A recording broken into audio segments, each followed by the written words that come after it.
We're going to share a little moment here pertaining to my viewers of what historically has just happened with one of the oldest individuals on the planet Earth that has left gravity and went up into space. Who we're talking about is Captain Kirk, of the individual that I watched as a child throughout the late 60s into the 70s, of getting off the school bus every afternoon approximately the same time and looking forward to watching a 30-minute segment, a show of the original Star Trek that now has evolved into other various Star Trek movies. And we've got the main head honcho, I'm going to use that word, the guru of the space age on TV, the TV guru, that has now lifted off from planet Earth, went up into outer space, and the launch was successful to the point that now they're coming back into a landing. Whenever they land, I'm going to immediately fast forward of going to his interview that he had after he gets out of the capsule and he speaks to one of the richest, powerful men on the planet. These words that McCoy uses are whatever his real name is. I forgot his real name.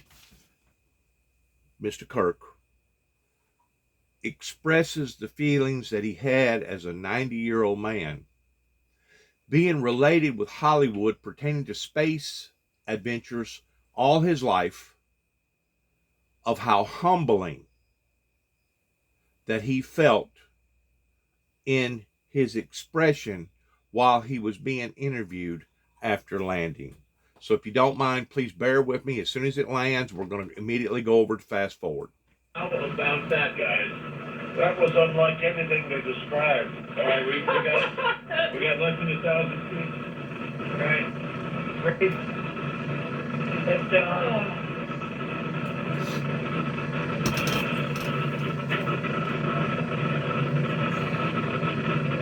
And here comes our crew back into the desert. Everybody. Newest astronauts 596, 97, 98, and 99.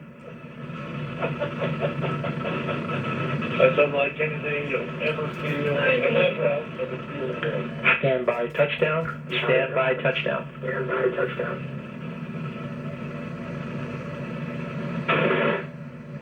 And capsule touchdown.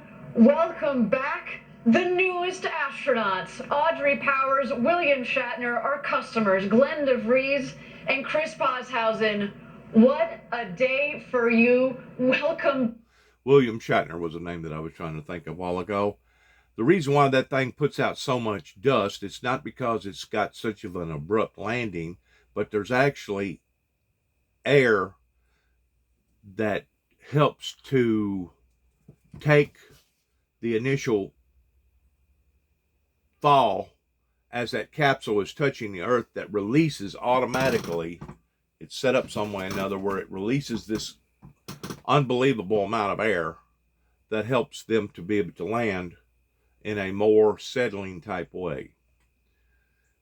Like I said, the interview that they have pertaining to this Hollywood space guru is very, very humbling, and that's the reason why that I wanted to fast forward it, because there's no need for us to watch all of this. I mean, it's interesting pertaining to how that they all drive up there at once and they greet them and stuff. But let's go fast forward until they actually open up the cockpit advantages that to being able to take advantage of as it relates to space travel. So what we're looking at right now is the rescue team, I'll call them that for lack of a better word. They're at the capsule.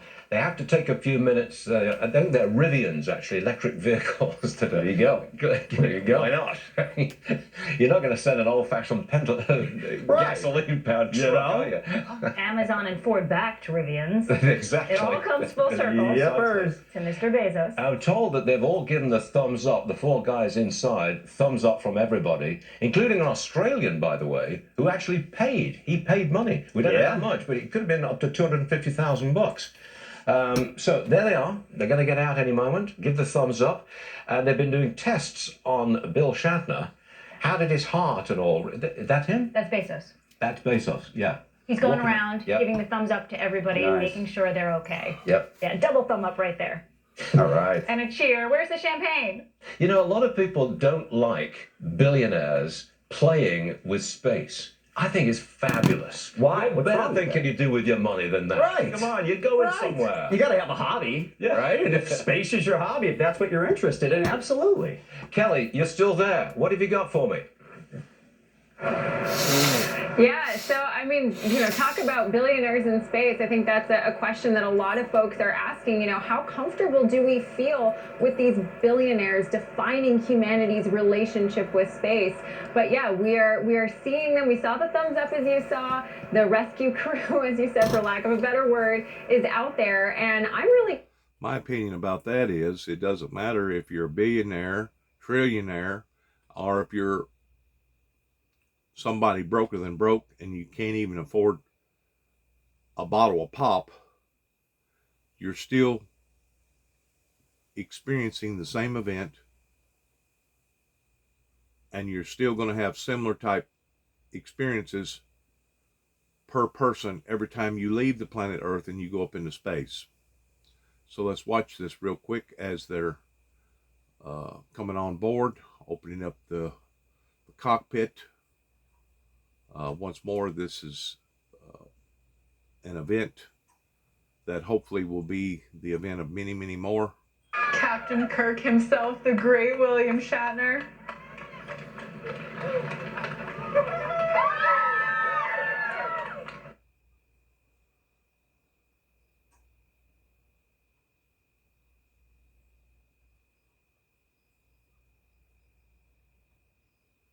And here's the interview.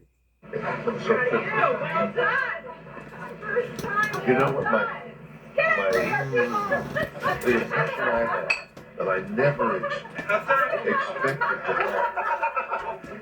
have is you're shooting out. Oh my God. Give me a champagne bottle. Come here. I want one. I want to hear this. Here. You want a little of this?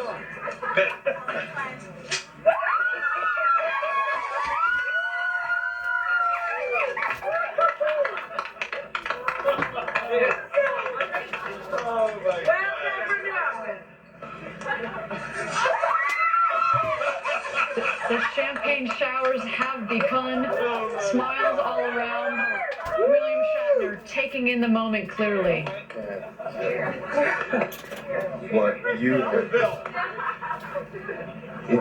Everybody in the world needs to do. Everybody in the world needs to see. It was unbelievable. Unbelievable. I mean, the little things were great business. But to see the blue color go whoop by him, and now you're staring into blackness. That's the thing. The covering of blue, this sheet, this blanket, this comforter of blue that we have around us. We think, oh, that's blue sky. And then suddenly you shoot through it all of a sudden, as though you whip off a sheet off you when you're asleep, and you're looking into blackness, into black ugliness. And you look down, and there's the blue down there, and the black up there, and it's just, there is Mother and Earth and comfort, and is there death? I don't know. Was that death? Is that the way death is? Whoop! And it's gone. Jeez.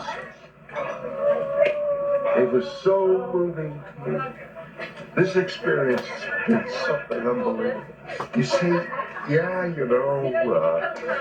weightless, my stomach went up, and this is so weird.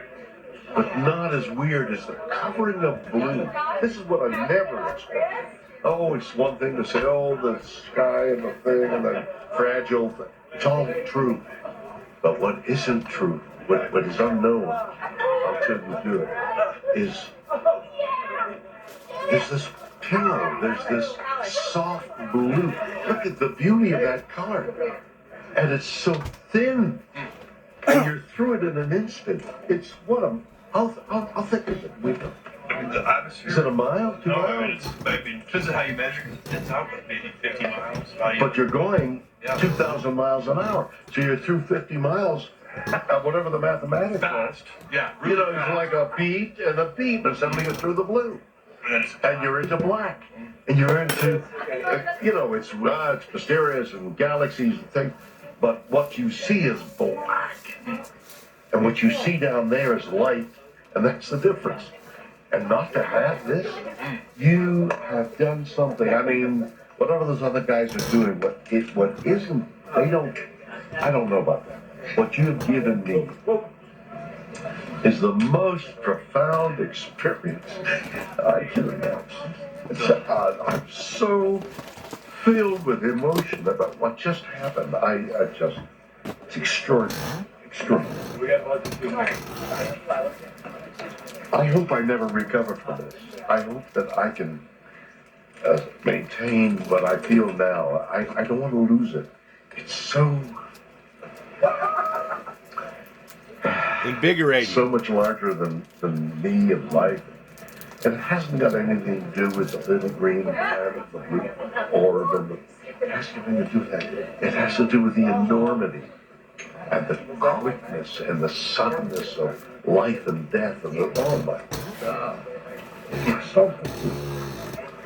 so beautiful. Beautiful, yes, beautiful in its way, but no, I mean your words. Oh my words. It's just amazing. I don't know. I can't even begin to express what I would love to do is to communicate as much as possible the jeopardy, the moment you see how the vulnerability of everything. It's so small. This air, which is keeping us alive, is thinner than your skin. It's a sliver. It's immeasurably small when you think in terms of the universe. It's negligible. This air. Mars doesn't have it. Right there. Nothing. I mean, and when you think of way carbon dioxide change to oxygen, what is it, 20% or something, that level that sustains our life, it's so thin to dirty it. I mean, that's another whole And you shoot through it, what you were saying about shooting through it so fast. So quickly, 50 miles. And then you're just in blackness. You're in death. Yeah. In the moment. This is life. This is life, and that's that. And it's in an instant, you go, wow, that's death. That's what I saw. That's amazing. That's amazing. And wow. I am overwhelmed. I had no idea. You know, we were talking earlier before going, well, you know, it's going to be different. Yeah, it's going to, and you have whatever that phrase is you have, that you have a different view of things. It doesn't begin to explain, to describe what for me, I mean, everybody's going to, but, and this is now the commercial, everybody, it would be so important for everybody to have that experience through one means or another. I mean, maybe you could put it on 3D and wear the goggles and have that experience. I mean, that certainly is a technical possibility. But what you need also, we're lying there and I'm thinking, listen, one delay after another delay, we're lying there. And I think, how do I feel? And I'm thinking, yeah, a little jittery here. And when they move the page, oh, there's something in the engine. They found an anomaly in the engine. They found an anomaly in the engine. We're going to hold a little longer. We're going to hold a little longer. And I feel this, the stomach, the biome inside. And I'm thinking, okay, I'm thinking I'm a little nervous here. Another delay, I'm a little more nervous. And then the thing starts. By the way, the simulation is, they have to be warned. It's only a simulation. Mm-hmm. Everything else is much more. Doesn't capture the and besides which, the jeopardy. Bang! This thing hits. That wasn't anything like the simulation. The G-forces. I can tell you what's going to happen to me. Am I going to be able to survive the G-forces? You feel that? Am I going to survive it? And then I think, good Lord, just getting up there bloody gantry was enough. Oh my God, what an experience. Nothing. It looked like you had a mode of camaraderie with your. Oh, we all hugged each other. You share. It's like being in battle together, really. And there is this bonding of being in battle, but you're also embattled inside yourself. Oh my goodness. William Shatner, ladies and gentlemen, his words of an experience of a lifetime, of the thousands of movies that he made, of being a Hollywood space guru, has finally been able to leave planet Earth and go up into the upper atmosphere, to leave gravity, and to actually pursue that in which what he had been involved in throughout his lifetime career, engaging in the space technology. I can only imagine what a 90-year-old man right now humbly feels of being so much gratitude that he finally got to leave planet Earth towards Scotty, beam me up, and he actually got to go up, even though it was on a temporary basis. But I wanted to also resonate on his words pertaining to how that bonding feels pertaining to people being in battle. And I truly believe that one day, whenever we all make it into heaven, that we're going to have that same bonding feeling, because we know the perils, we know the terrors and the torment, the experiences down here up onto the planet, that in some cases was actually breathtaking, to say the least, towards what we had to endure just to be able to make it up into heaven, because of the battle between good and evil. I feel like that we're all going to have that same sensation one day, once we make it not just up into the upper atmosphere, not just into the lower heaven or the medium heaven, but the higher heaven, pertaining to actually being with the creator of this universe, where the 20 elders and the 4 beasts, and basically where New Jerusalem presently is, because it hadn't yet come down and reestablished itself down here upon the earth. But that same sensation that Captain Kirk is talking there about, I believe will be multiplied times 1,000,000,000, that will all feel the gratitude of, because we will be able to relate to one another. Yeah, you went through your battle. Oh man, you ought to hear my story. Oh, you went through your battle. Oh, you ought to hear my story. Oh, you went through that too? Oh man, how did you escape? Oh, you went through that? All right. Just like he talks about, there's a bonding of soldiers that fight in battle, that go into battle and walk out the battle to where they can talk about the battle. There's a bonding there. Just like him going up into outer space, that there was a bond there, and he worded it in the sense of the way that he did. And I'll back it up real quick. That way you can rehear it. But what more pleasanter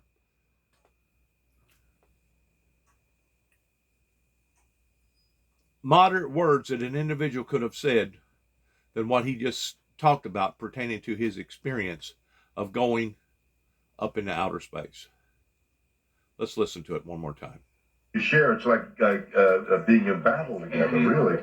And there is this bonding of being in battle, but you're also embattled inside yourself. Oh my goodness. Wow. I have had an experience. Woo! We're going to see you guys now. Woo! Okay. All right.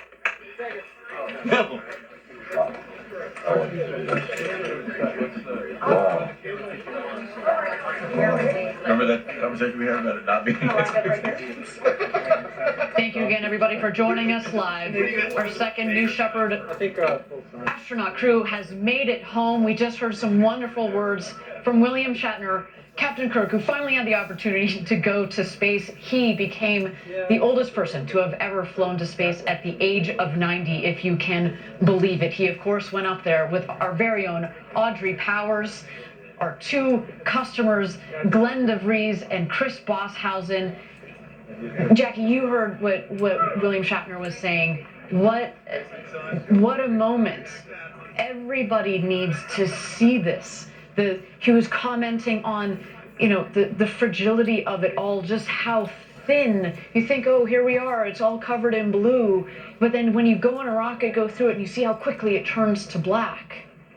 I mean, he was literally moved to tears by it. And it is, we've talked about it before. Rockets with people on board is an emotional experience. And right now we're about to see our 4 newest astronauts be pinned with those astronaut wings. So let's check that out. I think we just saw the best commercial for space travel that I've ever seen. When Bill Shatner, right next to Jeff Bezos, was talking about the experience, he was clearly overwhelmed. I think he was brought to tears. And he consistently said, you got to do this. You've got to see this. Everybody must do this. Exciting stuff, Mark Dever. Very exciting. I think he was head over heels in love with the experience overall. Like I said, I think he was on the verge of actually kissing Bezos on the lips. He was so excited. He was. Lauren, that made me think, because they got back safely, I'd do it. If Shatner describes the experience like that, I want a piece of that too. I appreciated his perspective on it, that I think comes with age and maturity and the sense of feeling mortal. At one point he said, there's life down there, and then all of a sudden, up there, black, death. Yes. I think someone of his stature and age would truly have that experience. They're getting pinned right now. I guess that's Bill Shatner on the left there. He's being pinned as the oldest person ever to go into space. When they cross that Cayman line, which is 100 kilometers up. 328,000 feet. Oh, thank you very much, Lauren. That puts you in space. He went there, oldest person ever to do that. And his 3 other crew members will also get their pin. Astronauts 596. 597, right. Yes. 598, and 599. So is that the official number of people who have been into space, and their number 596, 789? Believe so. I think that's how it works, yeah. Well, Shatner's having a nice quiet word there with his patron, I guess you could call him that, Jeff Bezos, got him up there, and now they're all getting their pins. Okay. I think we'll wrap this one up pretty soon, although we'd like to keep that. We'd like to let everybody see, getting their pins, the official wrap-up of what has been an extraordinary journey. There were only 11 minutes up there, 3 minutes of weightlessness, and back down to Earth. 10 minutes before they open the capsule, thumbs up from everybody. Bezos gets them out of the capsule, and Bill Shatner explodes with enthusiasm for space travel. As I said, that is a terrific commercial. I'd like to take you back to the stock market, but quite frankly, it pales into comparison with what we have just seen. That's the way it is, folks, because that is a triumph. The triumph defeat in going where no man has gone before that began with a seed of inspiration, that began with an ideal, that began with a dream, to prove that the American spirit is still alive and well today as what it ever was, even going back into the JFK era, whenever he made the announcement of the space age, that we go not because it's easy, but because it's hard, because we have an opportunity to experience things being God's creatures up onto this planet, of exploring above and beyond this planet into other areas of the solar system, to be able to say, this is what God has given us. He has given us the ability to go where no man has gone before. You know, whenever they had the great conquest back in the 1400s, whenever ships was sailing and exploring and finding this new territory and that new territory, that had to have been one of the most uplifting times in that era that they was living, because they was experiencing new life in other areas, in other forms other than their own. They had proven that the world was not square, and that just because they lost sight of you, you didn't fall off the earth like they originally thought before that era. And now they was going themselves where no person had gone before in their explorations of the conquests. Well, this is kind of the same thing. This is the space conquest that now is resonating, going into areas where no person has gone before, other than a few. And hopefully this will be a new page, a new beginning, a new adventure for the Homo sapien races down here up onto the planet, to be able to expand and grow, achieve, and become that in which what the Creator desired us to ever be to begin with. Because I still believe that if it wasn't meant for man to fly, God never would have given us the intelligence of knowing how to make a fuselage to be able to get off the ground. What was it, in 1903, I think it was, whenever the Wright brothers first took off. God never would have given us the desire. He never would have given us the insight. He never would have given us the ability to have known to design and manufacture a fuselage that could literally leave the ground and go into other parts of the world. I kind of look upon that the same way as I do with Marvel science pertaining to medication. That if God did not intend for man to have the ability to be able to make penicillin and other types of antibacterial shots and antibacterial pills, if God didn't intend for us to dibble dab around in those type of substances, I don't think that he would have ever given us the ability to have figured out microscopic this and microscopic that and microscopic this, and being able to break down the bloodline pertaining to DNA. I really don't think that God would have ever allowed for us to have gotten as far as we've gotten if he himself did not inspire us with that type of knowledge to be able to pursue those things.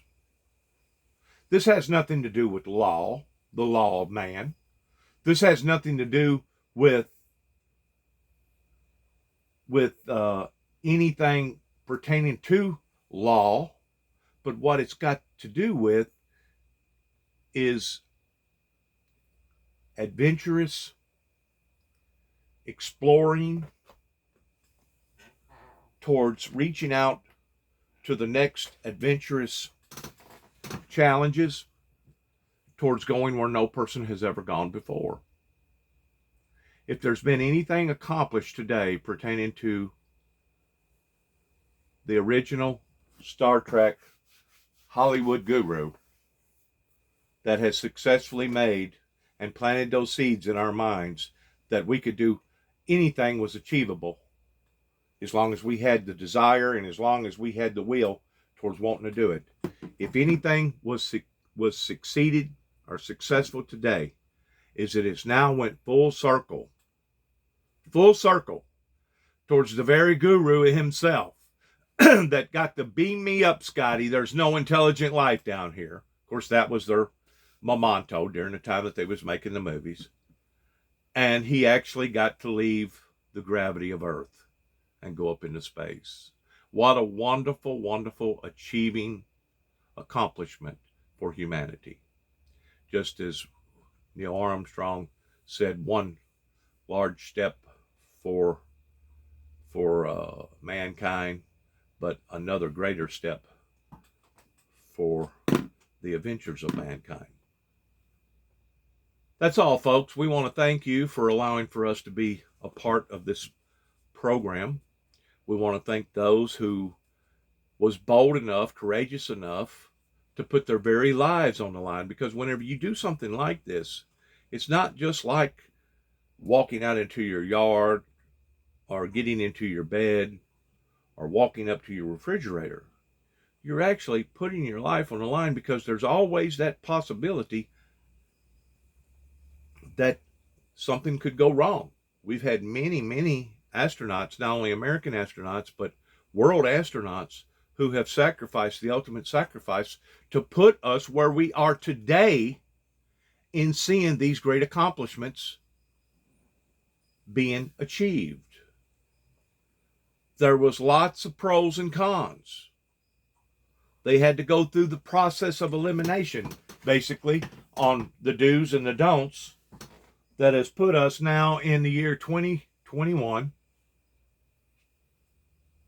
in the space age technology of being able to basically leave and come back in a successful mission. So this opens up a brand new venue towards where we are to go and can go, providing that we don't destroy ourselves by destroying the world before then.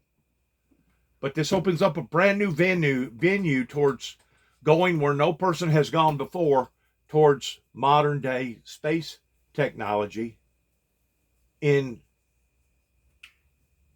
doing just exactly that.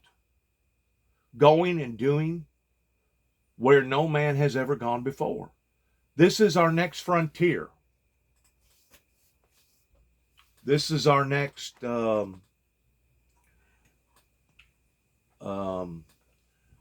St. Louis Arch to go through.